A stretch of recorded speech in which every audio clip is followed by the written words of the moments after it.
Assalamualaikum warahmatullahi wabarakatuh. Selamat siang, salam sejahtera buat kita semua ya. Bapak Ibu, teman-teman semuanya, eh, selamat siang. Pada video kali ini saya akan membawakan topik atau materi ya tentang kenapa emiten atau perusahaan tercatat itu perlu corporate lawyer dan investment lawyer ya. Coba kita simak video berikutnya, materi berikut.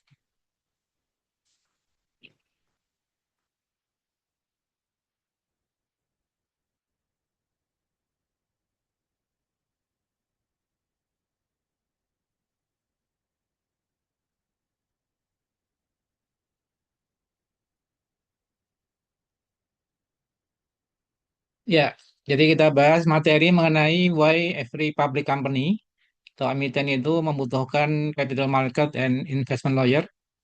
Perkenalkan, saya Saleh Basir, pengalaman alumni dulu pernah bekerja di Bursa Efek Indonesia ya, lawyer atau advokat ya dari Fakultas Hukum UI dan sekarang sebagai konsultan beberapa emiten ya.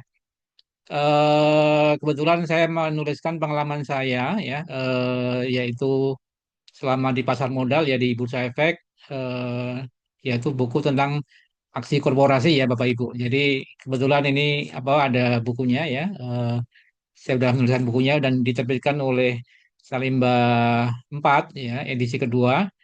Ini membahas mengenai berbagai aksi korporasi yang bisa dilakukan oleh emiten dan perusahaan publik ya. Jadi ada right issue, ada tender offer, ada akuisisi, ya, ada dividen, ada stock split dan sebagainya. Mungkin Bapak Ibu, para corporate secretary, direksi, direktur keuangan ya, yang memang berkecimpung di pasar modal sangat membutuhkan pemahaman mengenai aksi korporasi ini atau corporate action ini ya.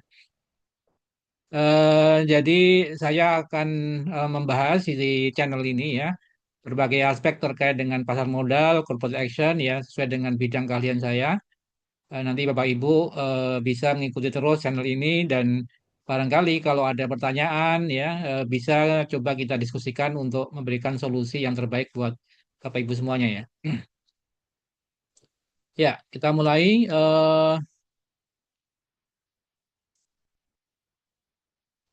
materinya ya.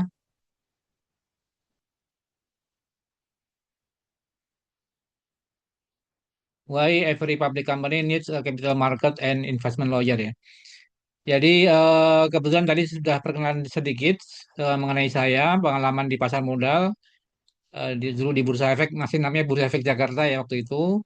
Kemudian saya akuntan dan lawyer, jadi sekarang ini menekuni atau membidangi yaitu terkait dengan pasar modal ya, corporate action ya, capital market, investment law ya, terkait dengan bagaimana kita dalam memanage ya sebuah perusahaan terbuka ya.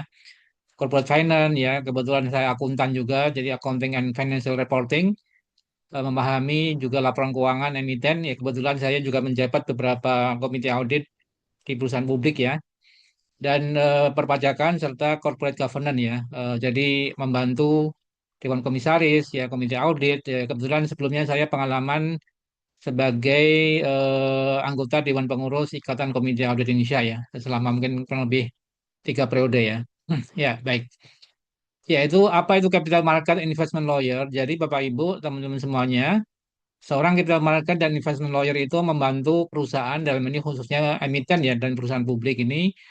Pertama, sebelum IPO dia mendampingi ya mengawal sejak jadi IPO ya, menyusun dokumen pernyataan pendaftaran dan sebagainya, aspek hukumnya terutama ya, sehingga nanti bisa apa mengawal proses jalannya IPO itu sampai tercatat di Bursa Efek Indonesia ya.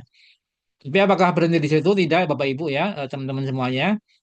Tidak sampai hanya IPO saja, jadi kita bisa mengawal sampai pasca IPO sendiri. Jadi nanti mau right issue, nambah modal ya, ada private placement, penambahan modal tanpa HMITD ya, ada merger acquisition, ada joint venture ya, kalau yang sifatnya investment ya investasi strategik ya dengan itu semua bisa kita dampingi sebagai seorang capital market dan investment lawyer ya.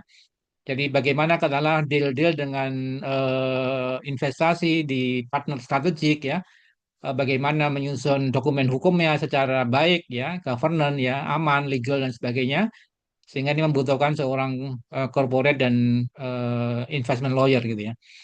Jadi paham mengenai aturan OJK, aturan mungkin OJK Bank Indonesia ya, kemudian regulasi yang ada di bursa efek dan sebagainya. Jadi kepatuhan terhadap regulasi pasar modal sangat penting ya, karena kalau kita ada kesalahan atau resiko hukum ya, yang dimana kita tidak antisipasi dengan baik, tentunya akan menjadikan reputasi yang kurang bagus gitu ya. Jadi ini perlu kita pahami secara baik, para corporate secretary, para direksi emiten ya, untuk memahami pasar modal ini dengan baik gitu ya.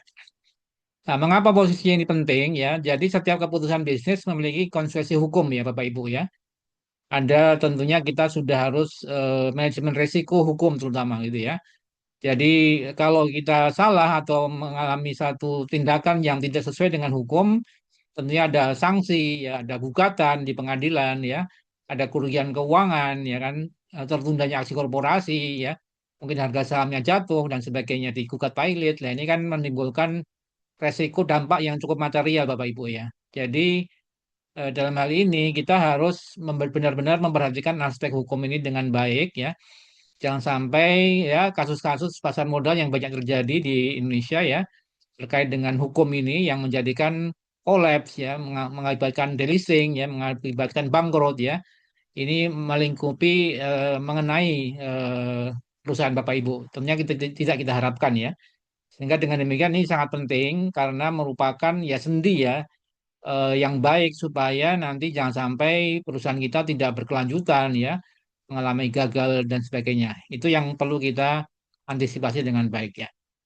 Jadi siapa yang membutuhkan capital market lawyer ini tentunya perusahaan dan pihak internal ya. Jadi tentunya direksi dan sampai jajaran ke bawah ya, terutama aspek hukum, mana corporate secretary dan sebagainya, direksi, emiten ya, komisaris ya, termasuk komite audit dan tim yang ada di pihak emiten itu harus memahami betul ya dan membutuhkan jasa capital market and investment lawyer ya.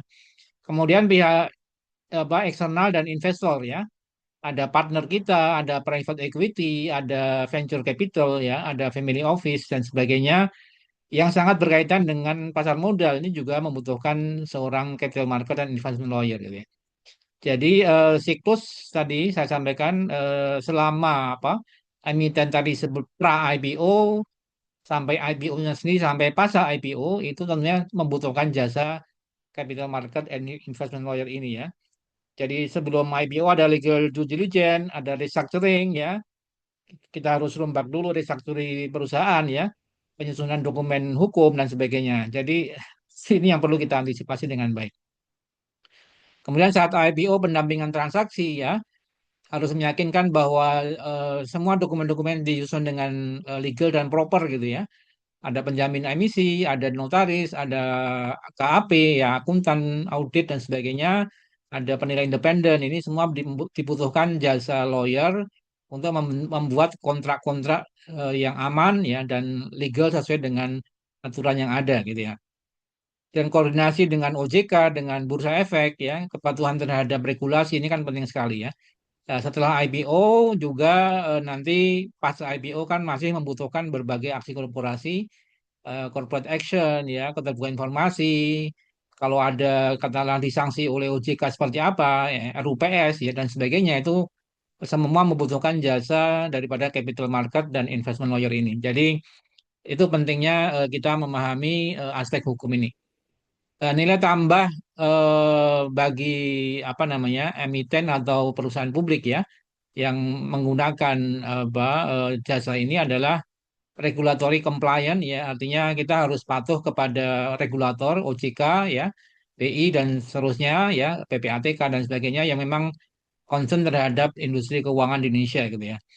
Risk management kita harus mengidentifikasi dan mengurangi resiko hukum ya sebelum terjadi sengketa ya kita antisipasi daripada terjadi mending kita antisipasi sejak awal gitu ya.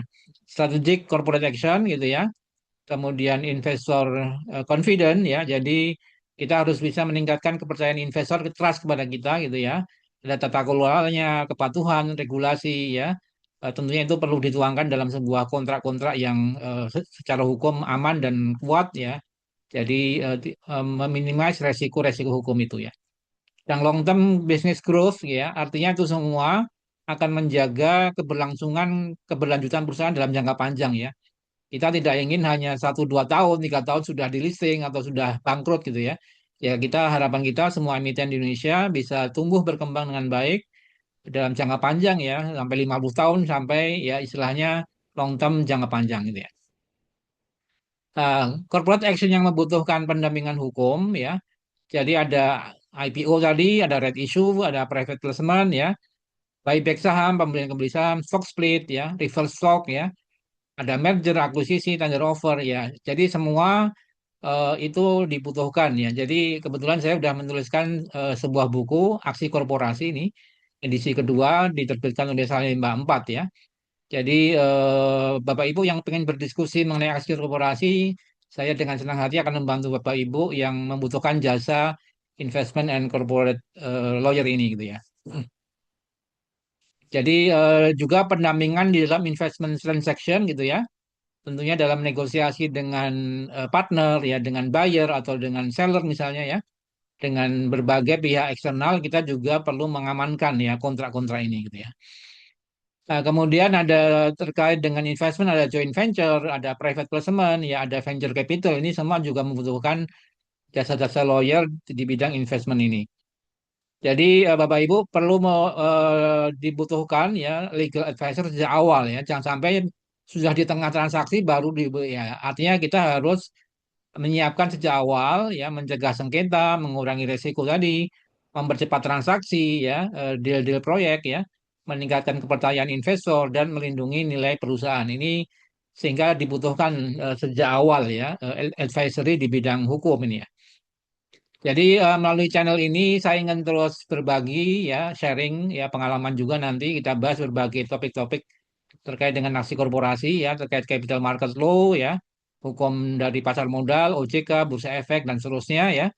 Ada corporate law, ada IPO, merger acquisition, ada studi kasus emiten ya, dan berbagai regulasi di bidang investasi ya. Jadi terus ikuti channel ini untuk terus mengupdate perkembangan pasar modal kita, dan saya dengan senang hati bisa membantu Bapak Ibu menangani sebuah aksi korporasi, emiten dan perusahaan publik ya.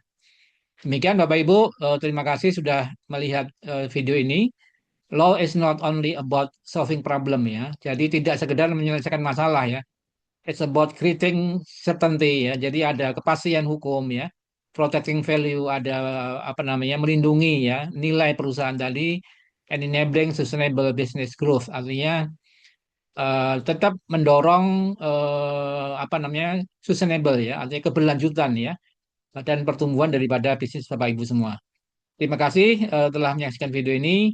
Jika Bapak Ibu seorang direksi, komisaris, ya, corporate secretary, investor, atau profesional pasar modal, silahkan subscribe channel ini untuk tetap mendapatkan update perkembangan hukum pasar modal Indonesia, dan kami siap membantu aksi korporasi yang dilakukan oleh emiten dan perusahaan publik. Ya, demikian atas perhatiannya kami ucapkan terima kasih. Wassalamualaikum warahmatullahi wabarakatuh. Salam sejahtera buat kita semua.